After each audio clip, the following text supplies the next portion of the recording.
Money market के अलग अलग इंस्ट्रूमेंट्स क्या होते हैं, उसकी सिग्निफिकेंस क्या होती है, वो हमने इस वीडियो के फर्स्ट पार्ट में डिस्कस किया था। आज का हमारा डिस्कशन का मुद्दा है फाइनेंशियल मार्केट्स का सेकंड पार्ट, यानी कि जो कैपिटल मार्केट है, जो long term debt, long term equity में डील करता है। हेलो, जय हिंद, नमस्कार and very warm welcome to Raj Malhotra IAS. मेरा नाम है पीयूष एंड जैसा कि हमने कहा था कि फर्स्ट पार्ट में हम जो मनी मार्केट वाले इंस्ट्रूमेंट्स हैं उनको डिस्कस करके आ चुके हैं। अगर आपने वो वीडियो नहीं देखा है तो please go to the description, वहां पे आपको लिंक मिल जाएगा एंड वहां जाके आप कैपिटल मार्केट से पहले वाला जो मनी मार्केट वाला पार्ट था उसको डिटेल में समझ सकते हैं। आज का हमारा डिस्कशन जो है वो रहने वाला है कि जो लॉन्ग टर्म वाला डेट है, लॉन्ग टर्म वाली इक्विटी है, यानी कि जो 365 डेज या उससे ऊपर का जो फाइनेंशियल मार्केट्स का पार्ट है, जिसको हम कैपिटल मार्केट के नाम से जानते हैं, उसके क्या अलग अलग इंस्ट्रूमेंट्स हैं, क्या उसकी सिग्निफिकेंस है, कौन से अलग अलग की कॉन्सेप्ट्स उसके अंदर इन्वॉल्व हैं। तो बने रहिएगा till the very last of the video, चाहे आप यूपीएससी सिविल सर्विसेज के लिए प्रिपेयर कर रहे हो या फिर हिमाचल प्रदेश एडमिनिस्ट्रेटिव सर्विसेज के लिए। एचपीपीएससी की अगर सिर्फ बात की जाए तो एचपीपीएससी जो है एचपीएएस एग्जामिनेशन जो कंडक्ट करता है अपना एग्जीक्यूटिव ब्रांच वाला, जिसके थ्रू आप वेरियस पोस्ट जैसे कि एसडीएम, डीएसपी, इन पे कार्यरत होते हैं जाके, उनमें पास्ट ईयर्स में ऐसे सवाल जो है वो पूछ चुका है। चलिए तो शुरुआत करते हैं आज की हमारी। ये अलग अलग टर्म्स क्या होती हैं, ये वीडियो देखने के बाद आपको कंप्लीटली क्लियर हो जाएगा, जो कैपिटल मार्केट से संबंधित जो भी टर्म्स और कॉन्सेप्ट्स हैं। तो जैसा कि आर्टिकल्स भी देखने को मिलते हैं हमें, जैसे बीपीसीएल के लेके एक आर्टिकल था, to raise 5000 crore through NCDs, यानी कि नॉन कन्वर्टेबल डिबेंचर्स, है ना। तो ये क्या होता है, इसको भी आज ही हम टैकल करने वाले हैं। देखिए, हमने ये बात ऑलरेडी जो है पिछले पार्ट में, फर्स्ट पार्ट में इस वीडियो के कर ली थी कि अगर चाहे कोई सरकार हो या कॉर्पोरेट हो या कोई इंडिविजुअल एंटरप्रेन्योर हो, उसको अगर अपनी वेलफेयर एक्टिविटीज, सरकार के लिए वेलफेयर एक्टिविटीज फंड करनी है सरकार को, या एक इंडिविजुअल, एक एंटरप्रेन्योर को, एक कॉर्पोरेट को, एक इंडस्ट्रियलिस्ट को अगर अपनी इंडस्ट्री, अपनी फैक्ट्री, मैन्युफैक्चरिंग यूनिट एक्सपैंड करना है, उसको और अपस्केल करना है, तो उनको जो है फंड्स चाहिए होते हैं। सवाल सबके लिए एक ही कॉमन बनता है कि ये पैसा जो है कहां से आएगा, कैसे ये फंड किया जा सकता है, जिसके अंतर्गत हमने ऑलरेडी बात कर ली है कि इसीलिए फाइनेंशियल मार्केट्स का पूरा कंसेप्ट जो है वो उभर के आया एंड डेवलप हुआ ग्रेजुअली।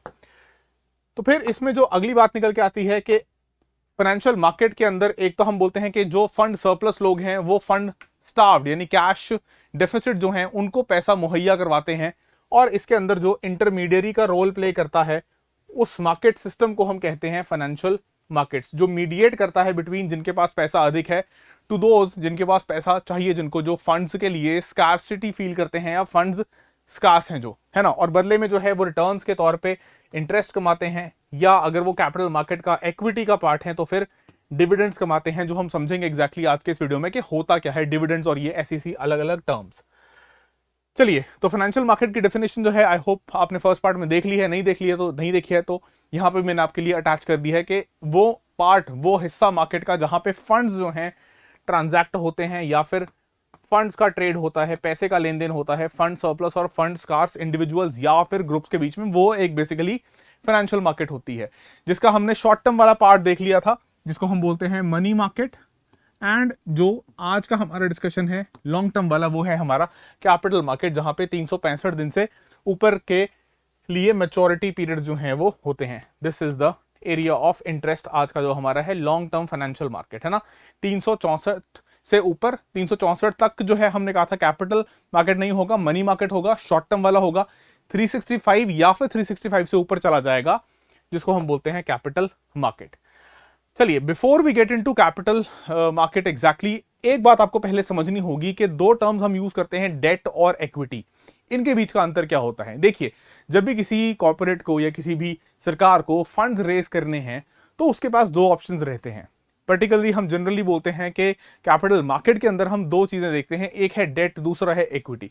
देखिए, जहां तक डेट की बात है, डेट का सिंपल मतलब यह हुआ कि हम मार्केट से पैसा उधार में उठा रहे हैं, लोन में उठा रहे हैं, जिसके लिए हम प्रॉमिस कर रहे हैं कि उसके ऊपर एक प्रेफर्ड, एक प्रीफिक्स्ड जो है इंटरेस्ट पे किया जाएगा। जैसे फॉर एग्जांपल, अगर मैं कहीं से 10 लाख रुपए कर्जा उठाऊं और उस कर्जे के ऊपर जो है मैं ये प्रॉमिस करूंगा कि 10,000, उस 10 लाख कर्जे के ऊपर मैं 7% रेट ऑफ इंटरेस्ट जो है वो पे करूंगा हर साल पर एनम के बेसिस पे, तो वो तो एक इंटरेस्ट की पेमेंट होगी एनुअल बेसिस पे, जिसको हम बोलते हैं पर एनम। एंड साथ ही साथ उसका जो मेच्योरिटी पीरियड होगा, जैसे फॉर एग्जांपल मान लीजिए मैंने वो कर्जा उठाया for a period of 2 years, 2 साल के लिए कर्जा उठाया, तो 2 साल के बाद जो प्रिंसिपल अमाउंट है वो मुझे क्या करना होगा, वो मुझे रीपे करना होगा। ये फंडा होता है डेट का। ठीक है, तो अगर मान लीजिए एक कंपनी है जिसका नाम है एबीसी लिमिटेड, एबीसी कंपनी जो है वो और एक्सपेंशन के लिए पैसा मार्केट से उठाना चाहती है, लेकिन वो डेट कर्जे के तौर पे उठाती है ना, लोन के तौर पे उठाती है। तो वो क्या कर सकती है, वो इस यूज करेगी जिसको हम बोलते हैं किसी भी डेट इंस्ट्रूमेंट का, जिसको हम आगे देखेंगे। जैसे एग्जांपल के तौर पे आप बोल सकते हो बॉन्ड्स, या दूसरा एक अभी जो हम टर्म देख रहे थे डिबेंचर, जो वो न्यूज आर्टिकल में बीपीसीएल वाले न्यूज आर्टिकल में लिखा हुआ था डिबेंचर। ये क्या है, ये डेट इंस्ट्रूमेंट्स हैं, यानी कि इनको इशू करके कंपनी कॉर्पोरेट जो है वो कर्जा उठाती है और उसके ऊपर सालाना ब्याज देती है, इंटरेस्ट पे करती है, एंड मेच्योरिटी पीरियड पे जो है वो पूरा अमाउंट वापस कर देती है जितना कर्जा उसने उठाया होता है एज प्रिंसिपल अमाउंट, है ना। तो ये होते हैं हमारे एग्जाम्पल्स जिसको हम बोलते हैं डेट। यानी कंपनी को अगर पैसा चाहिए, कॉर्पोरेट को पैसा चाहिए, इंडिविजुअल को पैसा चाहिए एक्सपेंशन के लिए या किसी भी अपनी ग्रोथ नीड्स के लिए, तो या तो वो डेट से उठा सकता है, पहली चीज।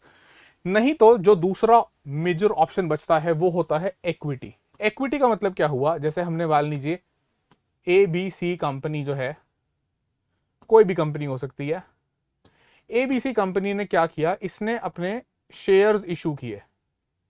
शेयर्स इशू करने का मतलब यह हुआ कि अभी तक जो है एबीसी कंपनी में 100% ओनरशिप जो थी वो इसके मालिक की थी।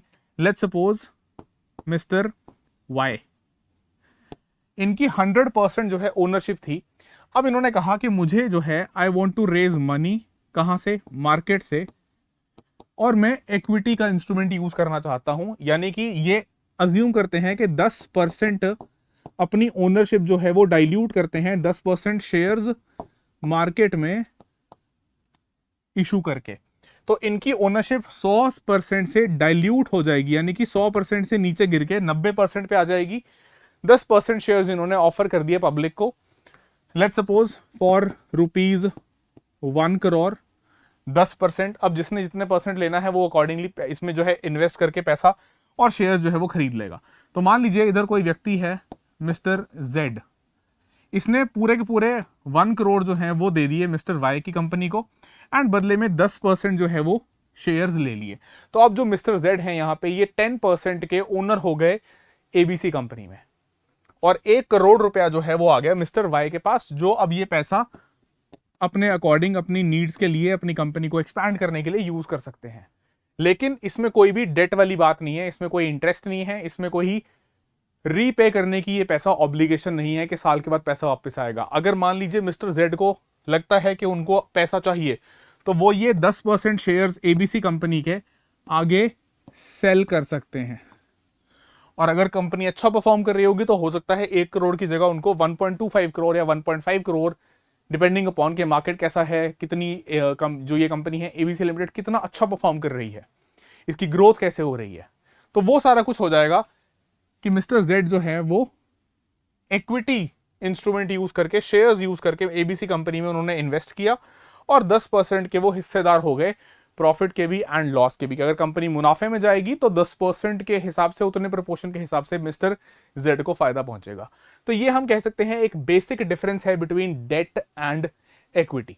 अब इसके बारे में थोड़ा डिटेल में बात करते हैं। देखिए, जो हमारे पास यहाँ पे डेट है, इसको लेके जो मेन चीजें हैं हमने डिस्कस करनी है कि ओनरशिप के तौर पे कोई ओनरशिप नहीं है कंपनी में। अगर डेट इंस्ट्रूमेंट के थ्रू, मतलब बेसिकली कर्जा उठाया है, कर्जे के चलते सिर पे ऑब्लिगेशन हो जाती है जो भी कर्जा उठाता है ना। ऑब्लिगेशन क्या है, उस कर्जे को वापस चुकाने की, रीपे करने की, एंड रीपे करना है किसके साथ, इंटरेस्ट के साथ, ब्याज के साथ, जो प्री डिटर्मिन्ड है। फिर डेट जो है पूरा का पूरा प्रिंसिपल अमाउंट रीपे कर दिया जाएगा एट मैच्योरिटी। जैसे मान लीजिए लेट्स सपोज हमने कहा था 2 साल के लिए पैसा उठाया, तो 2 साल कंप्लीट होने पे पूरा पैसा वापस करना पड़ेगा, ये डेट के अंदर अंडरस्टैंडिंग होती है। दूसरा, अगर मान लीजिए डेट इंस्ट्रूमेंट के अंदर अंतर्गत बात करेंगे तो बोलेंगे कि कोई भी उसमें वोटिंग राइट्स नहीं होते हैं। मतलब अगर मान लीजिए यहां पे हमने कहा था कि ए बी सी कंपनी है ना, एंड इधर थे मिस्टर जेड, तो एबीसी कंपनी ने अगर लेट्स सपोज जो है डेट रेज किया था, मान लो यहां पे ₹10 लाख, ठीक है, मिस्टर जेड ने 10 लाख रुपए दिए, इन्होंने जो है डेट इंस्ट्रूमेंट यानी लेट्स सपोज बॉन्ड इशू करके दे दिया, तो कोई भी वोटिंग राइट, कोई ओनरशिप राइट्स जो हैं वो मिस्टर जेड के पास इस केस में नहीं आए, अगर बॉन्ड के तहत जो है ये पैसा इन्वेस्ट हुआ है। सिर्फ क्या होगा, 10 लाख रुपए 2 साल पूरे होने के बाद जो है वो कंपनी पे कर देगी मिस्टर जेड को, एंड हर साल जो है क्या करेगी, इंटरेस्ट पे करेगी, जितना भी परसेंटेज के हिसाब से डिसाइड हुआ होगा। लेकिन कंपनी के अंदर कोई ओनरशिप राइट्स नहीं है, कोई भी वोटिंग राइट्स नहीं है, किसी भी डिसीजन के अंदर, मैनेजमेंट के अंदर मिस्टर जेड का कोई भी पार्टिसिपेशन नहीं है, क्योंकि ये डेट वाला पार्ट है। फिर जो कंट्रोल कह रहे थे, कोई भी कंट्रोल नहीं है मैनेजमेंट के अंदर मिस्टर जेड का। एंड साथ ही साथ अगर मान लीजिए ये एबीसी जो कंपनी है ये कल को दिवालिया हो जाती है, या इसको जो है बंद करने की नौबत आती है और इसको लिक्विडेट किया जाता है, यानी इसके सारे एसेट्स को, इसके जो भी सारा इंडस्ट्री है, फैक्ट्री है, मशीन्स हैं, उस सबको अगर बेच के पैसा रिकवर करके और देना पड़ता है, कंपनी को बंद करने का हाल आ जाता है, तो अगर किसी ने इक्विटी में इन्वेस्ट किया होगा तो उसको प्रायोरिटी बाद में मिलेगी, पहले प्रायोरिटी मिलेगी जिसने डेट के थ्रू पैसा लगाया होगा, यानी डेट होल्डर्स जो हैं उनको प्रेफरेंस मिलेगी इक्विटी के ऊपर। इसका मतलब सिंपल भाषा में अगर और बोलूं तो कि डेट में जिसने पैसा लगाया था, ऐसे मान लीजिए मिस्टर जेड ने अगर ये 10 लाख रुपए डेट में लगाए थे, तो पहले इनको पैसा मिलेगा एज कंपेयर टू अगर मान लीजिए किसी और ने, मिस्टर एक्स ने अगर इक्विटी में इन्वेस्ट किया था, तो पहले पैसा डेट वालों को मिलेगा, उसके बाद अगर पैसा बचता होगा तो फिर इक्विटी वालों को मिलेगा। प्रायोरिटाइज किया जाएगा डेट होल्डर्स को जिन्होंने इन्वेस्ट किया था, क्योंकि इनका प्रॉफिट लॉस में नफा नुकसान कुछ भी उससे लेना देना नहीं था। इनका सिंपल मतलब था कि हमने इन्वेस्ट किया है, हमें अपनी गारंटीड रिटर्न्स जो है वो चाहिए, हमने रिस्क अपना कम रखा है इस अकॉर्डिंगली। चलिए, ये तो हो गई सारी बात डेट की। अब आते हैं जो हम बात करने वाले हैं हमारे इक्विटी वाले पार्ट की। तो इक्विटी में देखिए क्या होता है, ओनरशिप में आप हिस्सेदार हो रहे हैं उस प्रोपोर्शन में जितना आपने इक्विटी, या फिर इक्विटी में हम जो बोलते हैं शेयर्स जो हैं आपने कंपनी में लिए। जैसे अगर लेट्स सपोज एबीसी कंपनी में मिस्टर जेड ने अगर 10% इक्विटी जो है वो ली, तो 10% की ओनरशिप जो है इनके पास आ गई, 10% के ये ओनर हो गए, प्लस 10% जो है प्रॉफिट के अंदर या लॉस के अंदर, जो भी प्रॉफिट के अंदर जो भी शेयरिंग होगी वो इनको मिलेगी एज अ रिटर्न, है ना। तो मतलब रिटर्न जो है वो वेरी करेगा, डिविडेंड्स की फॉर्म में मिलेगा।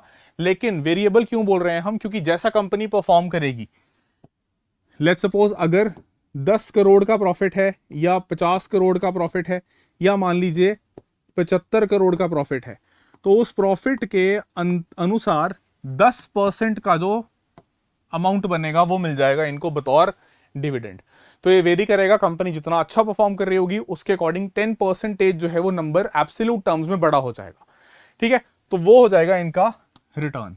फिर इक्विटी में नो रीपेमेंट ऑब्लिगेशन, जैसे मैंने बताया था ऑलरेडी कि एबीसी लिमिटेड कंपनी जो है उसने ये पैसा वापस नहीं करना है, उसने शेयर्स इशू कर दिए, अपनी ओनरशिप डाइल्यूट कर दी, मिस्टर जेड ने 10% ओनरशिप खरीद ली। अब ये अगर अपना पैसा, वो चाहते हैं कि लिक्विडिटी उनके पास हो, शेयर्स वो आगे बेचने का उनके पास ऑप्शन रहता है, तो वो आगे उसको सेल कर देंगे, तो वो पैसा जो है अपना रिकवर कर सकते हैं। फिर इक्विटी में ये हो गया।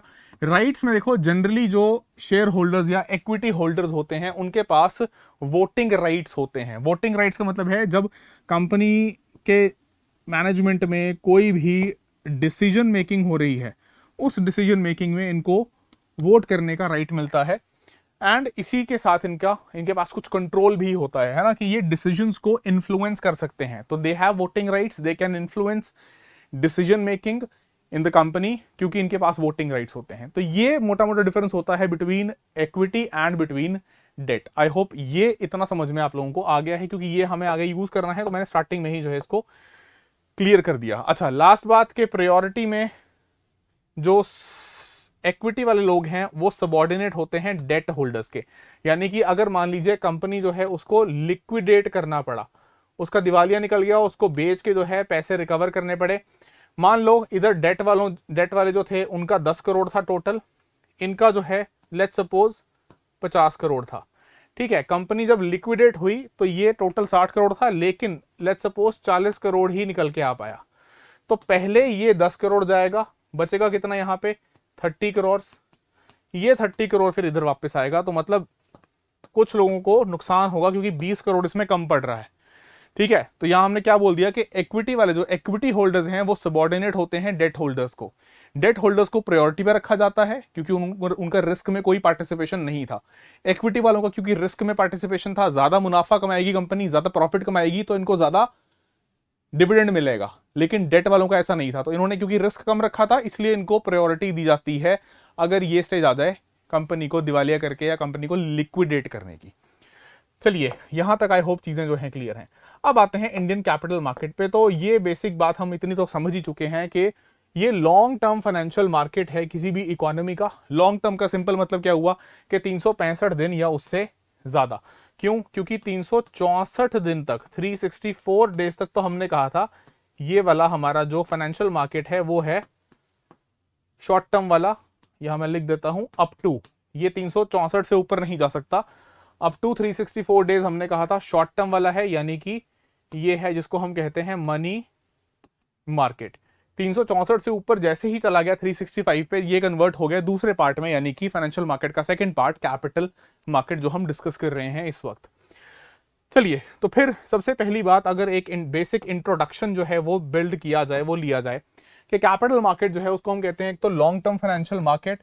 एंड ये मार्केट जो है इट मेक्स पॉसिबल कि लॉन्ग टर्म के लिए, लंबे समय के लिए, अंतराल के लिए, क्योंकि आप इस बात को ऐसे समझिए कि अगर आपको अपनी फैक्ट्री एक्सपैंड करनी है, आपको मशीन्स चाहिए, आपको उसमें जो है और इंफ्रास्ट्रक्चर बिल्ड करना है, तो आपको लंबे समय के लिए पैसा चाहिए। ऐसा नहीं है कि आप जो है 1 साल से अंदर या 1 साल के अंतर्गत 6 महीने के अंदर जो है 8 महीने के अंदर वो चीज कर पाएंगे। तो अगर ऐसी इन्वेस्टमेंट आपको चाहिए तो वो आपके लिए मुहैया सिर्फ कैपिटल मार्केट ही करा पाती है, क्योंकि ये लॉन्ग टर्म की मार्केट है ना। तो प्रोडक्टिव एसेट्स जो हैं वो मनी मार्केट में क्रिएट करना इतना पॉसिबल नहीं होता है कैपिटल मार्केट की, इसीलिए हमें जरूरत पड़ती है।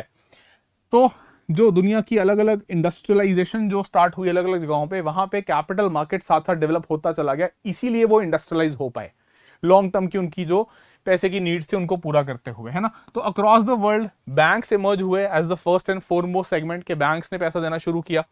साथ ही साथ और समय के साथ साथ insurance industry, mutual fund, security, stock market, stock exchange, इसको आज की डेट में आप लोग सुनते हो, ऐसा सुनते हो ना कि ट्रेडिंग करते हैं लोग, स्टॉक मार्केट पे शेयर्स खरीदते हैं, बेचते हैं, वो सारा जो है हमारा कैपिटल मार्केट का पार्ट है। इसके साथ ही ऑर्गेनाइज्ड डेवलपमेंट कैपिटल मार्केट का, along with putting in place the right of regulatory framework, कि इसको जो है रेगुलेट करना भी जरूरी है, क्योंकि जनता का पैसा इसमें इन्वॉल्व है, लोग इन्वेस्ट करते हैं। तो क्या होता है कि अलग अलग प्रकार की रेगुलेशंस जो हैं वो भी एप्लीकेबल होती हैं। जैसे भारत के केस में अगर देखा जाए तो securities and exchange board of India जो है सेबी, वो रेगुलेशन का काम करता है यहां पे, राइट। और ये माना जाता है कि आज की डेट में स्ट्रॉन्ग ग्रोथ के लिए किसी भी इकोनॉमी के अंदर एक स्ट्रॉन्ग कैपिटल मार्केट का होना आवश्यक है। It is very much essential. क्यों? क्योंकि बिना उस पैसे के ग्रोथ को फंड करना, ग्रोथ को जो है आगे लेके जाना कंपनी के, कॉर्पोरेट के लिए पॉसिबल नहीं हो पाएगा। चलिए, ये हुई एक बेसिक इंट्रोडक्शन की बात। अब अगर बात करें कि कैपिटल मार्केट के सेगमेंट्स कौन कौन से होते हैं, तो इसमें देखिए हम दो बातें करते हैं, एक है प्राइमरी सेगमेंट, एक है सेकेंडरी, या प्राइमरी मार्केट या फिर and secondary market. Primary market का मतलब यह हुआ कि कोई भी कंपनी है, मान लीजिए एबीसी कंपनी ही है, वो पहली दफा for the very first time वो कोई शेयर्स या मार्केट से पैसा उठाने के लिए जो है कोई स्टेप उठा रही है, यानी कि ये नई सिक्योरिटीज इशू कर रही है for the very first time. इससे पहले इसने कभी भी मार्केट से पैसा नहीं उठाया। ये न्यू इशू मार्केट इसलिए इसको कहते हैं। न्यू इशू का मतलब है this is for the first time in the history of that particular corporate और कंपनी कि वो मार्केट से पैसा उठा रही है। इसलिए हम इसको बोलते हैं कि ये अभी तक जो है कंप्लीटली प्राइवेट एक कंपनी थी। जैसे मान लो अगर मैं एक कंपनी खोलूं, मैं अपने पैसे से 100% ओनरशिप मेरी ही थी, मैंने आज तक मार्केट से पैसा, यानी कि जनता से, पब्लिक से पैसा नहीं उठाया था, तो मैं बोलूंगा कि ये कंप्लीटली प्राइवेट कंपनी है। लेकिन अगर मैं डिसाइड करूं कि मैं जो है मार्केट से पैसा रेज करूंगा, तो मैं बोलूंगा कि मैं एक पब्लिक मनी रेज कर रहा हूं, तो मैं पब्लिक कंपनी में कन्वर्ट कर रहा हूं अपने आप को। समझ रहे हैं इस बात को? तो जब वो फर्स्ट टाइम ऐसा होता है तो हम उसको बोलते हैं प्राइमरी मार्केट। वहीं एक जब पहली बार ये हो गया, उसके बाद जो भी ट्रेडिंग हो रही है वो सारी सेकेंडरी मार्केट का पार्ट है।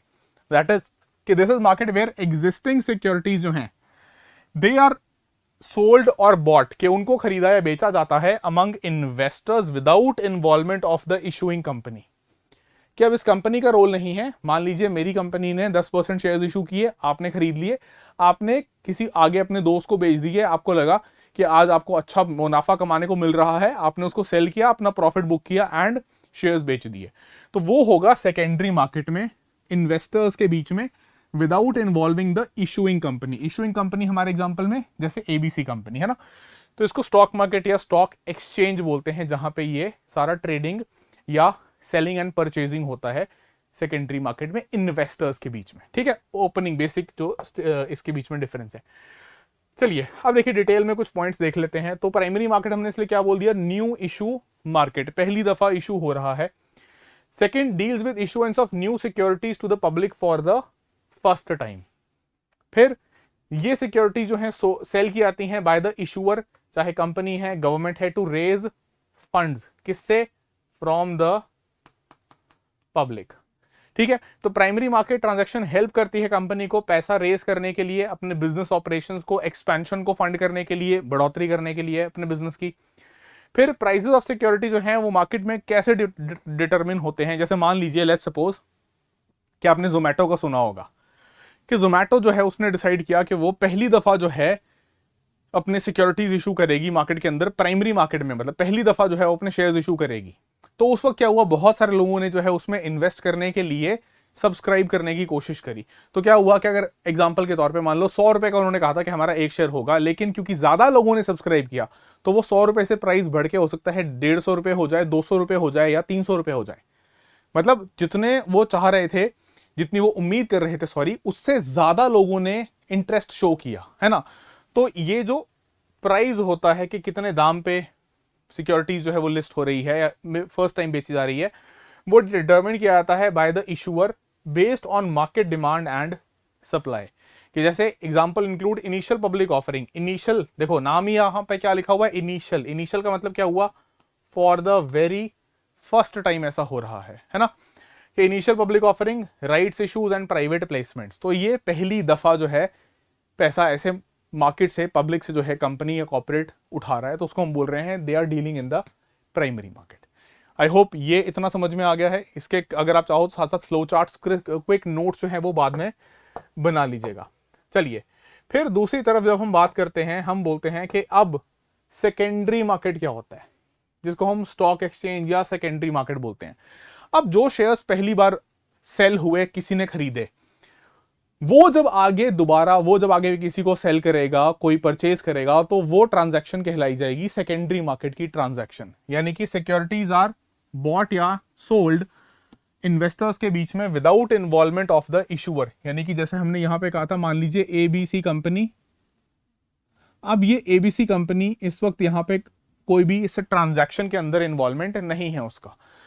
सेकेंडरी मार्केट ट्रांजैक्शंस क्या करती हैं, they provide liquidity to investor. कि मान लो अगर मैंने अपना पैसा इन्वेस्ट किया था, मुझे अभी पैसे की जरूरत है, तो मैं अपना वो शेयर बेच के जो है पैसा रिकवर कर लूंगा, पैसा अपना रख लूंगा अपने पास अपने यूज के लिए, और शेयर जो है आगे सेल कर दूंगा, है ना, इन्वेस्टर्स के लिए, ताकि इन्वेस्टर्स के लिए फ्लेक्सिबल रहे कि जब मर्जी वो चाहें सेल कर सकते हैं एंड परचेज कर सकते हैं। ठीक है, फिर प्राइसेस जो हैं सेकेंडरी मार्केट में अगेन डिटरमिन किए जाते हैं on the basis of supply and demand. के अगर मान लीजिए लेट्स सपोज आईसीआईसी बैंक के परफॉर्मेंस अच्छा चल रहा है, बैंक अच्छा ग्रो कर रहा है, कोई भी उसमें बैड लोन्स, एनपीए नहीं है, कोई बैंक में ऐसी वोलेटिलिटी नहीं है, तो उस बैंक की ग्रोथ अगर दिखती है जनता को, तो वो डिमांड करती है उसके शेयर्स, तो उसके प्राइजेस इंक्रीज करते हैं। एंड वाइस वर्सा कि दूसरी तरफ अगर मान लीजिए कोई और बैंक है या कोई और कंपनी है, लेट्स सपोज कॉर्पोरेट है, वो उतना अच्छा परफॉर्म नहीं कर रहा है, या उसमें वोलेटिलिटी है, उसमें जो है मंदी दिख रही है, या उसमें ग्रोथ कम दिख रही है, तो लोग उसके शेयर्स को बेच देते हैं ताकि उनको अपना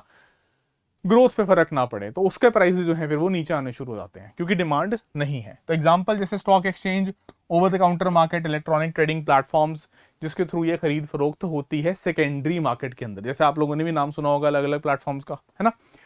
चलिए ये तो हुई सेगमेंट्स की बात। अब इसके बाद आते हैं जो हमारे प्राइमरी इंस्ट्रूमेंट्स हैं, कौन से वाले, जो हमारा सेकेंडरी मार्केट है उसमें, सॉरी जो हमारा कैपिटल मार्केट है उसमें हम प्राइमरी एंड सेकेंडरी मार्केट के अनुसार इंस्ट्रूमेंट्स देखते हैं। तो सबसे पहले अगर कंपनी मतलब पहली दफा इशू कर रही है तो हम उसको बोलते हैं आईपीओ यानी initial public offer. Initial public offer जैसा इसका नाम मैं ऑलरेडी एक्सप्लेन कर चुका हूं ब्रीफ में, इनिशियल यानी for the very first time जो है ऑफर कर रही है, जहां पे एक private company it becomes a public company. इसको आप इससे कंफ्यूज मत करिएगा कि ये सरकारी कंपनी हो गई। यहां पे पब्लिक कंपनी होने का मतलब ये नहीं है कि ये सरकारी कंपनी हो गई। पब्लिक कंपनी होने का मतलब ये है कि इसने जो है अपने आप को लिस्ट कर दिया स्टॉक एक्सचेंज पे, या इसने जो है अपना आईपीओ जारी करके जनता से पैसा उठा लिया, पब्लिक से फंड्स जो हैं वो उठा लिए, ठीक है, by selling its shares to the public for the very first time, के पहली दफा जो है इसने शेयर्स अपने मार्केट में इशू करके पैसा उठा लिया। सो इट हैज, इसको ऐसे बोलते हैं जनरली हम, या आप अखबार में पढ़ते हैं आर्टिकल्स अगर, किसको कहा जाता है, it has gone public, that Zomato has gone public, इस प्रकार से, ठीक है। चलिए, तो the company which offers its shares is known as the issuer. Issuer कौन है, ये एबीसी कंपनी, जिसने पहली दफा अपने शेयर जो हैं वो पब्लिक के सामने इशू करे। तो एक बार आईपीओ लॉन्च हो गया, जो मेंबर्स हैं जनता के जनता में पब्लिक, वो खरीद सकते हैं shares by subscribing to the offer. कौन सा ऑफर, ये आईपीओ इनिशियल पब्लिक ऑफर। अगर डिमांड जो है वो शेयर्स की एक्सीड करती है सप्लाई से, तो शेयर का प्राइस जो है वो ऊपर जाता है, यानी इस केस में हम बोलते हैं कि ओवर सब्सक्राइब किया गया इस कंपनी के आईपीओ को पब्लिक के द्वारा, ओवर सब्सक्राइब कर दिया, जितनी उम्मीद थी उससे ज्यादा जो है डिमांड आ गया, एंड इसीलिए उसका प्राइस जो है वो इंक्रीज कर गया। दूसरी तरफ अगर डिमांड कम रहती है, इट इज लोअर, तो शेयर का प्राइस जो है वो नीचे जा सकता है, यानी कि लोगों ने उतना इंटरेस्ट उसमें नहीं दिखाया, ये आईपीओ उतना सक्सेसफुल नहीं रहा। तो इस प्रकार से जो है आईपीओ यानी कि तो पहला हमारे पास प्राइमरी मार्केट का इंस्ट्रूमेंट है इनिशियल पब्लिक ऑफर। तो हमने ये बात कर ली, company decides to go public, IPO launch किया, जनता ने सब्सक्राइब किया, शेयर्स अलॉट हुए, एंड कंपनी जो है वो स्टॉक एक्सचेंज पे लिस्ट हो गई। अब इसके शेयर्स मार्केट में अवेलेबल हैं, जिन्होंने आईपीओ में खरीदे थे वो कल को उसको सेल करेंगे, आगे और लोग परचेस करेंगे, तो वो सेकेंडरी मार्केट में ट्रांजैक्शन होनी शुरू हो जाएगी। चलिए, तो ये तो हो गया पहला इंस्ट्रूमेंट। दूसरा हमारे पास प्राइमरी मार्केट इंस्ट्रूमेंट है फॉलो ऑन पब्लिक ऑफर।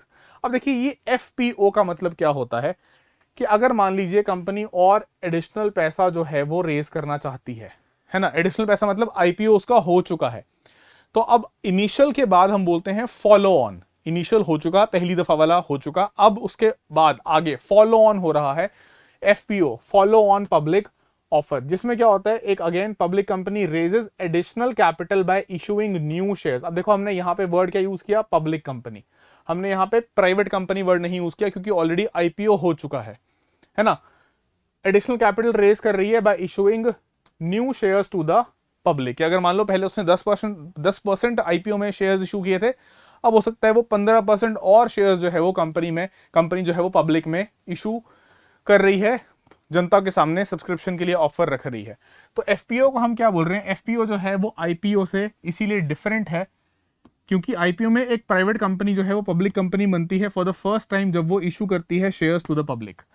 लेकिन एफपीओ में क्या होता है, एक ऑलरेडी पब्लिक कंपनी जो बन चुकी थी, वो एडिशनल कैपिटल रेज करने के लिए नए शेयर इशू करती है, नए शेयर एडिशनल शेयर इशू करती है, ओनरशिप जो है कंपनी की फर्दर डाइल्यूट होती है। जैसे हमने अपने एग्जांपल में कहा था, मान लीजिए वापस ये A B C company 100% ownership से इसने अपनी ओनरशिप डाइल्यूट करके आ गई थी 90%, इसने 10% शेयर जो हैं 10% आईपीओ के अंदर पब्लिक को, जनता को इशू कर दिए थे। अब क्या किया इसने, 90% के बाद लेट्स सपोज 20% शेयर्स और इशू कर दिए, तो इसके पास बचा सिर्फ 70% ओनरशिप। 90 में से 20 और चले गए, 70 पे इसकी ओनरशिप आ गई, 20% इसने और जनता को न्यू एडिशनल शेयर जो हैं वो इशू कर दिए, मतलब अपनी ओनरशिप इसने डाइल्यूट कर दी, अपनी ओनरशिप कम कर दी। तो which means that existing share holders will hold a smaller percentage of the companies shares. क्यों, क्योंकि डाइल्यूट हो गई कंपनी की ओनरशिप, ठीक है। तो इसको हम बोलते हैं फॉलो ऑन पब्लिक ऑफर, ठीक है। ये कंपनी ने ही इशू किया है, इसीलिए हम इसको जो है प्राइमरी मार्केट इंस्ट्रूमेंट बोल रहे हैं, क्योंकि ये सेकेंडरी जो ऑलरेडी इशूड शेयर्स थे, अगर उनकी सेलिंग एंड परचेज होगा तो वो सेकेंडरी मार्केट का पार्ट हो जाएगा। लेकिन क्योंकि यहां कंपनी ने ही जो है एडिशनल शेयर्स जारी किए, तो हम बोल रहे हैं ये प्राइमरी मार्केट का पार्ट है। चलिए आगे बढ़ते हैं। तो कैपिटल मार्केट इंस्ट्रूमेंट्स में हमने इतनी बात कर ली। फिर देखिए अगला इंस्ट्रूमेंट हमारे पास होता है प्रेफरेंशियल इशू। अब जैसा कि इसका नाम है प्रेफरेंशियल, मतलब प्रेफरेंस दी जा रही है कुछ सिलेक्टेड इन्वेस्टर्स को कि वो उनके लिए शेयर्स इशू हो रहे हैं यहां पे।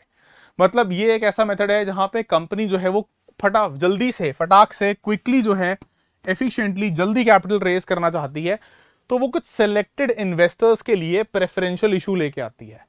सबको इसमें अलाउड नहीं होता, सब आम जनता नॉर्मल पब्लिक के लिए, सबके लिए ओपन नहीं होता। ये किस बेसिस पे होता है कि issue to specific group of investors, जैसे कंपनी के प्रमोटर्स हो गए, इंस्टीट्यूशनल इन्वेस्टर्स हो गए, या कुछ जो हाई नेटवर्थ इंडिविजुअल्स हैं। हाई नेटवर्थ इंडिविजुअल्स का मतलब क्या हुआ कि जैसे कोई किसी कंपनी का ऑलरेडी ओनर है, या बहुत जो ज्यादा पैसे वाले जो इंडिविजुअल्स मार्केट में इन्वेस्ट करने की कैपेसिटी रखते हैं। ठीक है, जैसे अगर मान लीजिए लेट्स सपोज के गौतम अदानी खुद अगर इन्वेस्ट करें किसी कंपनी के अंदर, या कोटक महिंद्रा इन्वेस्ट करें, राइट, तो वो HNI उनको बोलते हैं, हाई नेटवर्थ इंडिविजुअल्स। एंड इनके लिए यहां पे कंपनी क्या कर रही है, कंपनी जल्दी पैसा रेज करना चाहती है, लंबा चौड़ा प्रोसीजर में नहीं फंसना चाहती, तो ये थोड़ा डिस्काउंट पे इशू करती है, एक्स्ट्रा मतलब थोड़ा कम प्राइस पे, है ना, usually lower price than the market price. तो प्रेफरेंशियल इश्यूज क्या है, generally made to raise capital quickly, जल्दी पैसा रेज करने के लिए, अवॉइड करने के लिए लेंदी एंड कॉम्प्लिकेटेड प्रोसेस जो एक पब्लिक इशू में इन्वॉल्व होता है। जब आप सबके लिए ऑर्डिनरीली, जब सबके लिए आप जो है इक्विटी यानी शेयर्स इशू करके पैसा रेज करते हैं, तो ये होता है एक प्रेफरेंशियल इशू। और जो इन्वेस्टर है, इनमें से कोई भी चाहे इन्वेस्टर हो, उसके लिए क्या फायदा है, उसको एक सस्ते प्राइस पे, एक रिलेटिवली, बाकी अगर मान लीजिए 100 रुपए का इशू हो रहा था, तो यहां पे हो सकता है वो 75 रुपीज का या 90 रुपीज का इशू कर रहे हैं, तो उनको फायदा है कि डिस्काउंट पे मिल रहा है उनको। चलिए फिर अगला जो है वो है राइट्स इशू। अब देखो यहां पे वर्ड क्या है, राइट, यानी कि अधिकार के तौर पे। यहां पे क्या हो रहा है कि जो कैपिटल रेज की जा रही है उसमें एग्जिस्टिंग शेयर होल्डर जो हैं कंपनी के, उनको पहले अधिकार दिया जा रहा है कि वो अगर चाहें तो पहले जो है इसमें पार्टिसिपेट करें, बाकियों को प्रेफरेंस नहीं दी जाएगी, बाकियों को पीछे रखा जाएगा। तो इसलिए हम क्या बोल रहे हैं कि ये बेसिकली एक एंटाइटलमेंट क्रिएट कर देता है, एग्जिस्टिंग शेयर होल्डर जो है उनको बेनिफिट मिलता है, and no dilution of ownership percentage company का। जैसे फॉर एग्जांपल अगर इसमें मैं आपको कहूं कि इसका एग्जांपल अगर देखा जाए कि अगर मान लीजिए जो एग्जिस्टिंग शेयर होल्डर्स हैं, कोई कंपनी अनाउंस करती है कि 1:3 के रेशो में, यानी कि जो किसी के पास अगर 3 शेयर्स हैं तो हर 3 शेयर्स पे उसको एक राइट्स ऑफर, उसको एक राइट्स शेयर का ऑफर दिया जा रहा है। किसी के पास अगर 3 शेयर्स हैं तो वो एक एडिशनल शेयर जो है वो यहां पे परचेज करने के लिए एलिजिबल है, एंटाइटल्ड है बेसिकली, है ना। क्यों? क्योंकि ये इशू ही ऐसा है, ये जो इशू है ये ऐसा इशू है जिसमें शेयर होल्डर्स जो एग्जिस्टिंग है उनको प्रायोरिटाइज किया जा रहा है और डिस्काउंट पे दिया जा रहा है शेयर, यानी कि एट अ डिस्काउंटेड प्राइस। तो फॉर एग्जांपल अगर कंपनी अनाउंस करती है राइट्स इशू 1:3, तो मतलब क्या हुआ कि for every 3 shares held by a share holder, किसी शेयर होल्डर के पास अगर 3 शेयर्स ऑलरेडी हैं तो उसके लिए उसके पास एंटाइटलमेंट आ गया कि वो एक शेयर और खरीद सकता है, 1 additional share at a discounted price. तो ये शेयर होल्डर जो होंगे दे हैव द ऑप्शन कि या तो ये खुद खरीद सकते हैं, या इनको जो राइट दिया गया है इस राइट को वो आगे किसी को ट्रांसफर कर सकते हैं, अदर इन्वेस्टर्स को।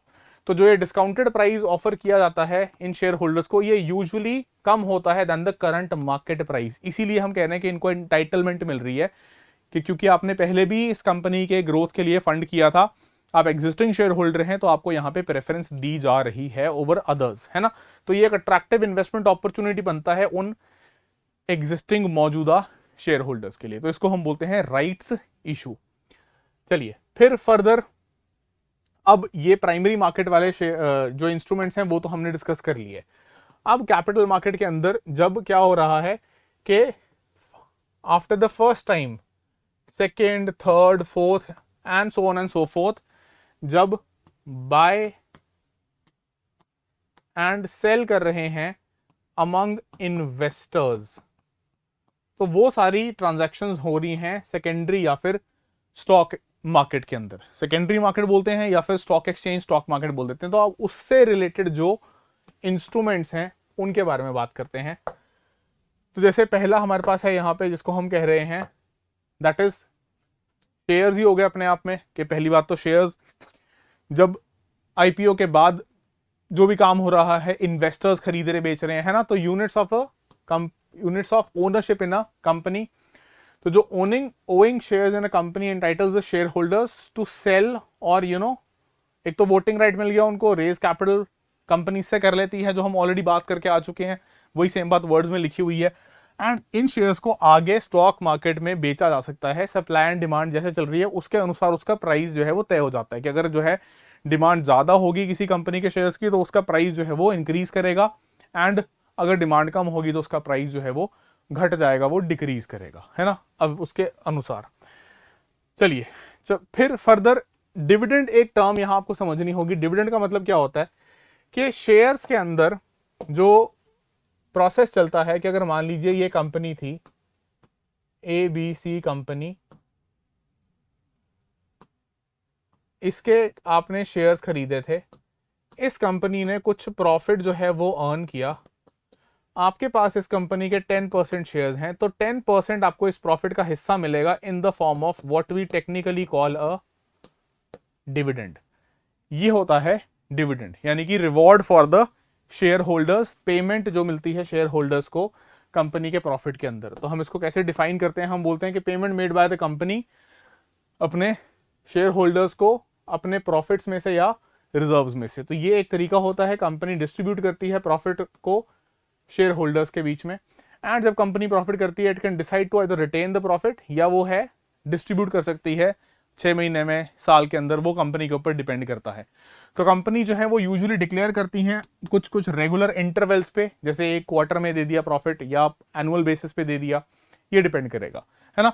तो dividends are usually paid out on per share basis. Per share basis का मतलब क्या हुआ कि जिसके पास लेट्स सपोज मान लो 5% की ओनरशिप है तो उसको उसके अनुसार प्रॉफिट जाएगा, 10%, 15%, 25%, तो उसके अकॉर्डिंगली उतने प्रपोर्शन में जो है वो डिविडेंड दिया जाएगा एज अ शेयर ऑफ, या बतौर हिस्सेदारी जितनी है प्रॉफिट के अंदर उस शेयर होल्डर की।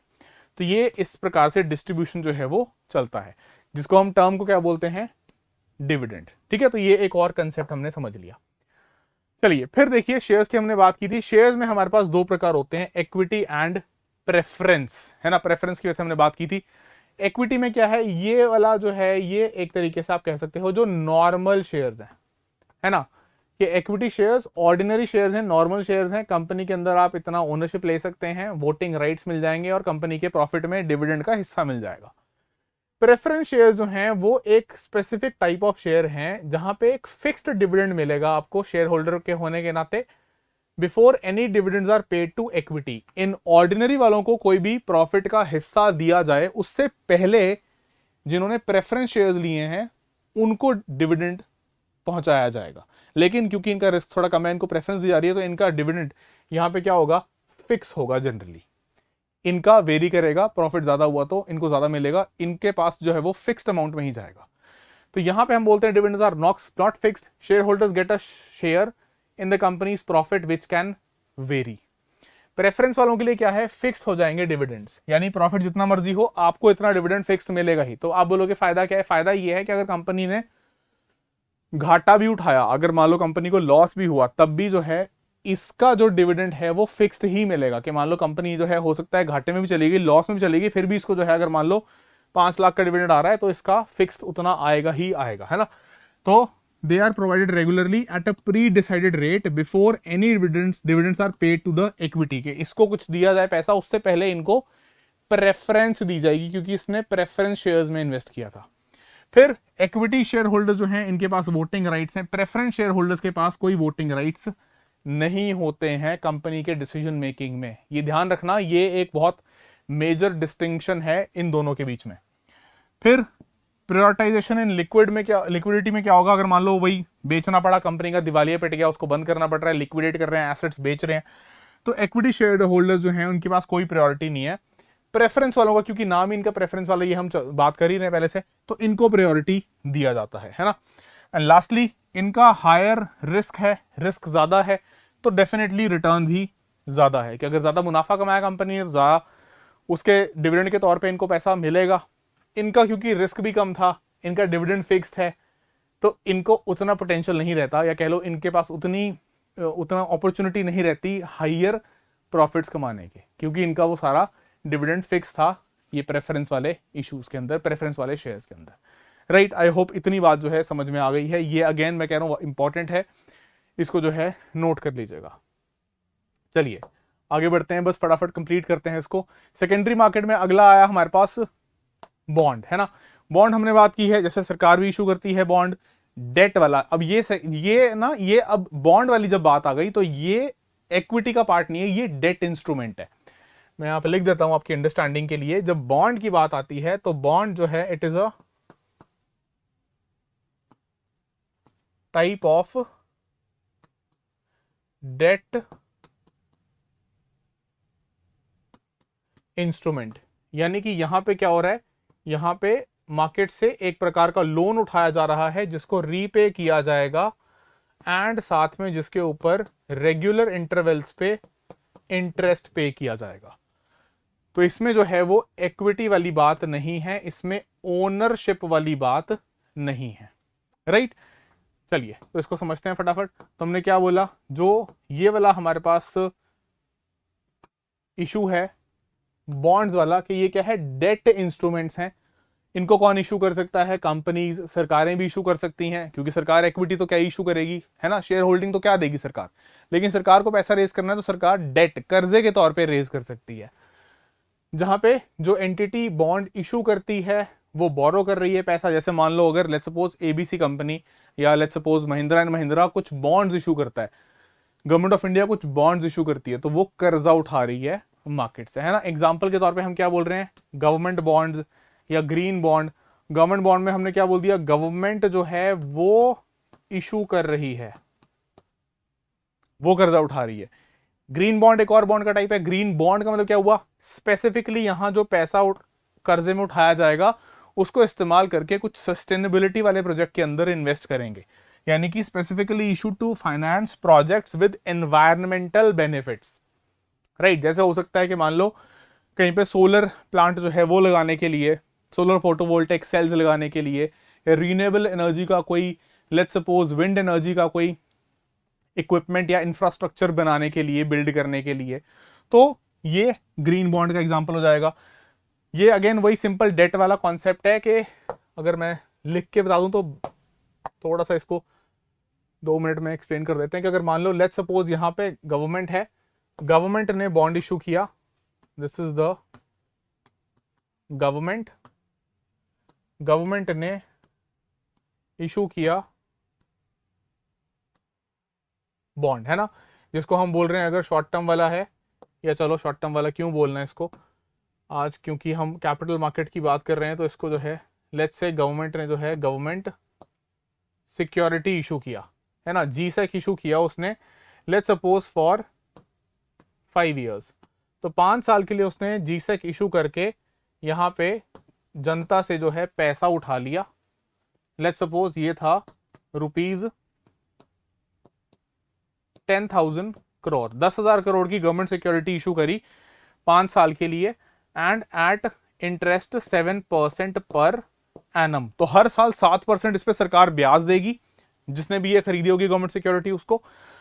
5 साल कंप्लीट होने पे ये पूरा 10,000 करोड़ जो है ये वापस कर दिया जाएगा, है ना। तो ये क्या है, बेसिकली सरकार के सिर पे क्या आ गया यहाँ पे, कर्जा, जिसको हम बोल रहे थे डेट, है ना, सरकार के सिर पे आ गई डेट ऑब्लिगेशन। ठीक है, तो ये पूरा कंसेप्ट बेसिकली समराइज करा मैंने आप लोगों के लिए कि कैसे जो है ये एक डेट इंस्ट्रूमेंट बेसिकली काम करता है, सरकारें कैसे पैसा उठाती हैं।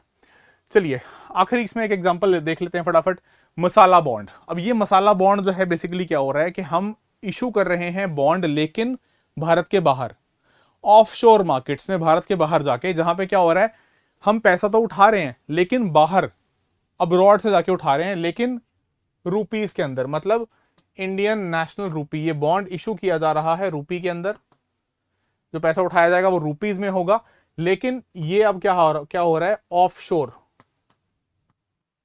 या आप इसको कह सकते हो अब्रॉड, भारत के बाहर जाके।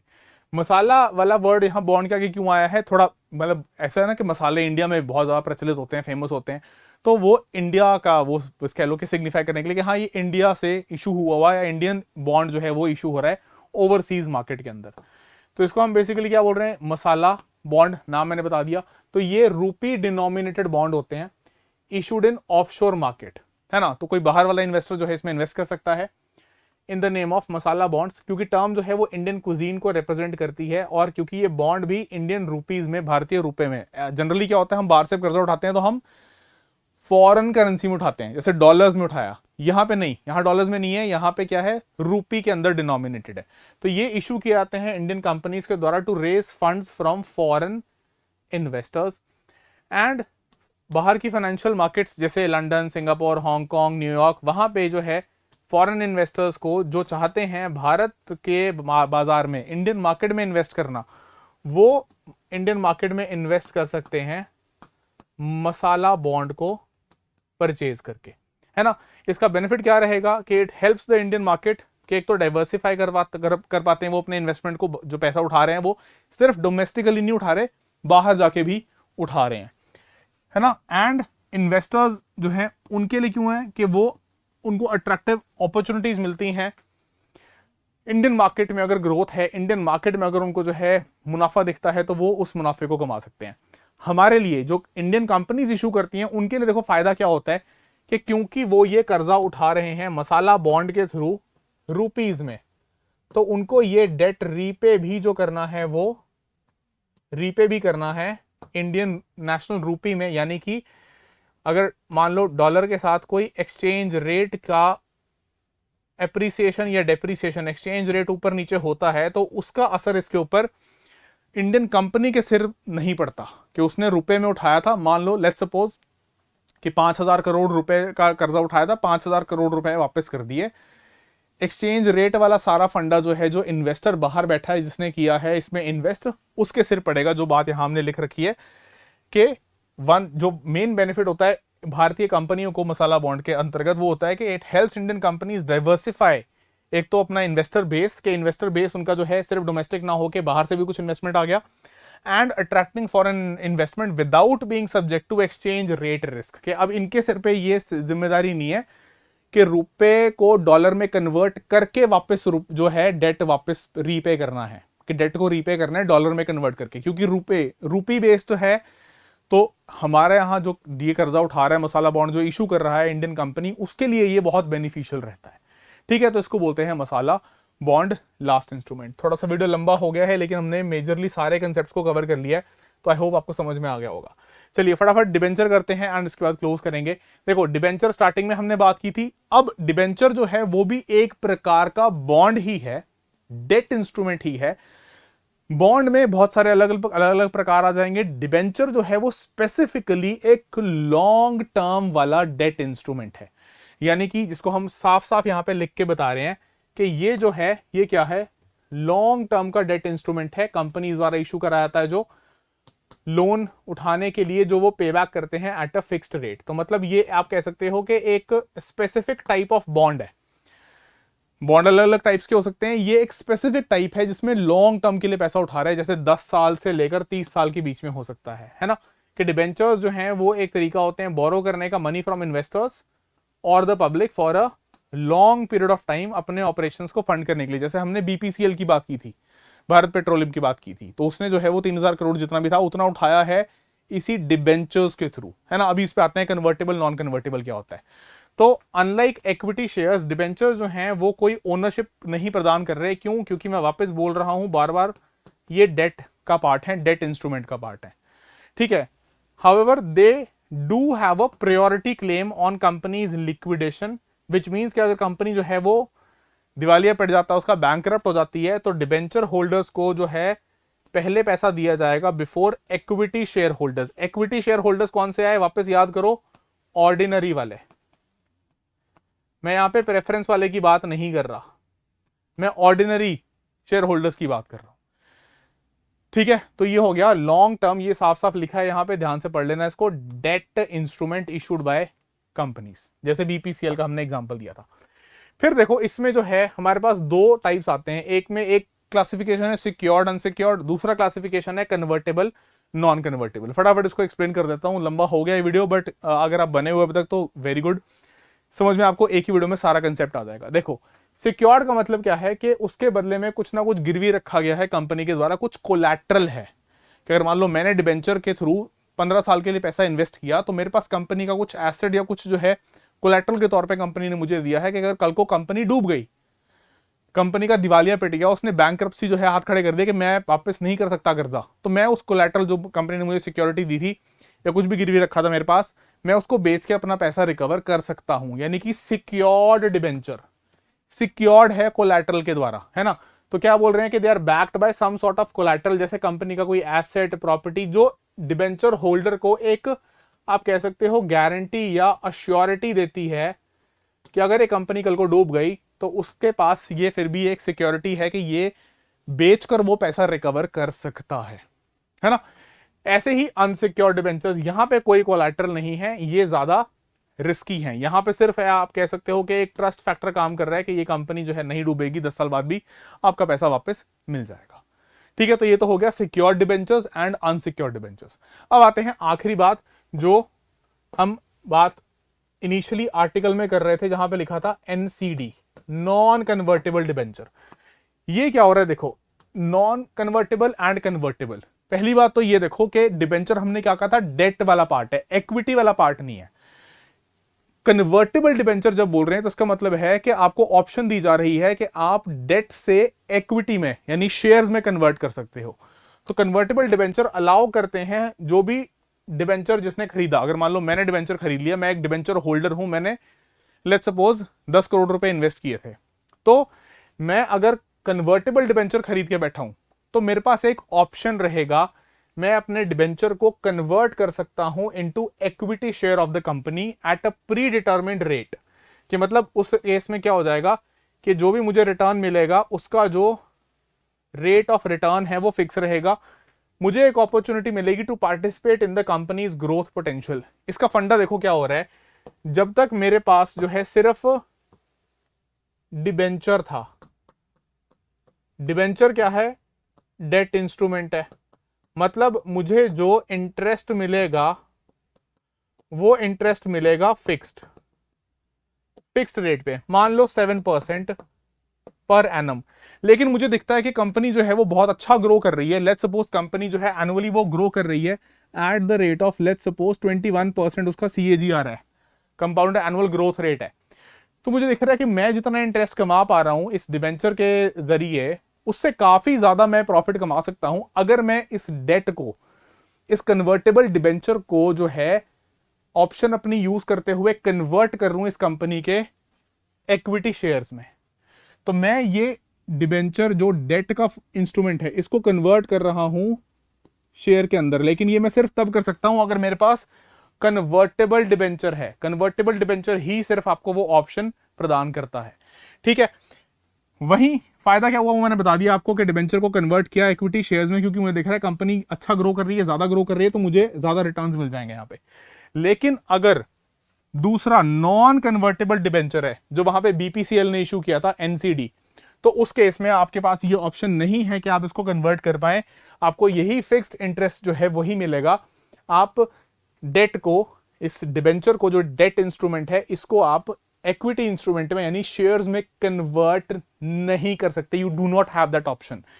तो नॉन कन्वर्टेबल डिबेंचर्स क्या है, यहां पे हम क्या बोल रहे हैं कि एज द नेम सजेस्ट कि they can not be converted into equity shares, के इनको शेयर में कन्वर्ट नहीं किया जा सकता, आपको उतने ही रिटर्न के साथ जो है संतोष करना पड़ेगा, उतना ही रिटर्न जो है आपको मिलेगा। ठीक है, तो ये था non convertible, convertible, secured and unsecured debentures. चलिए, so that is all with respect to this particular discussion. Money market discuss कर लिया था हमने इस वीडियो के फर्स्ट पार्ट में, नहीं अगर देखा है तो वापस बोल रहा हूं, डिस्क्रिप्शन में उसका लिंक गिवन है, उस पर क्लिक कीजिए जाके एंड फर्स्ट पार्ट को देख लीजिए। आपका फाइनेंशियल मार्केट का जो मनी मार्केट वाला पार्ट है वो कंप्लीट हो जाएगा। इस वीडियो में हमने कॉम्प्रिहेंसिवली डिटेल्ड तरीके से कैपिटल मार्केट वाले पार्ट को कवर कर लिया। तो ये कैपिटल मार्केट के और जो मनी मार्केट के कंपैरिजन टेबल है ये मैंने अटैच कर दिया है, पहले वाले पार्ट में भी था, इसको आप देख के अपने नोट्स को कंप्लीट कर सकते हैं। इसके बाद आई डोंट थिंक कोई भी कंसेप्चुअल लेवल पे कोई भी रिक्वायरमेंट आपको पड़ेगी कि कहीं पे आप अटक जाएं, कोई आर्टिकल पढ़ते हुए आपको समझ में ना आए। ठीक है, तो आई एम सो सॉरी, थोड़ा वीडियो जो है वो लेंदी हो गया है, आई नो दैट, लेकिन फिर भी ये एक कॉम्प्रिहेंसिव अंडरस्टैंडिंग आपकी बिल्ड करने में डेफिनेटली हेल्प करेगा। इसको बार बार रिवाइज भी कर सकते हैं। चलिए, so with that I take your leave. Thank you so much. पढ़ते रहें, मस्त रहें, स्वस्थ रहें एंड रिवाइज करते रहें। विद दैट, जय हिंद, जय भारत।